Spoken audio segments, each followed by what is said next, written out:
11-ci sualın izahı. Artımı sırası ilə düzün. Ən birinci 20 bit bizə qiymət olaraq göstərilib. 20 biti ilk növbədə bayta çevirməliyik. Bu isə 2,5 bayt olaraq qiymət alır. 2. 400 kilobayt. 400 kilobaytı bayta çevirmək üçün 1024-ə vurmaq kifayətdir. 400 vur 1024 bayt.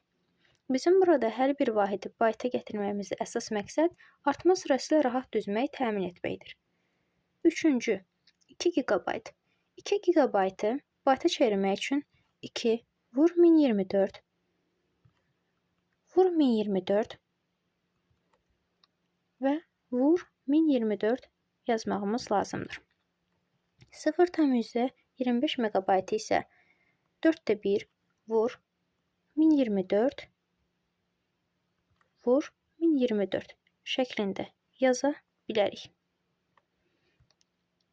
5-ci variantda isə 1,5 megabayt 1,5 bayt olduğu kimi saxlanılır. Artma sırası ilə düzmək tələb olunduğu üçün burada doğru cavab D variantıdır. Yəni 5, 1, 4, 2 və 3. Cavab D variantı.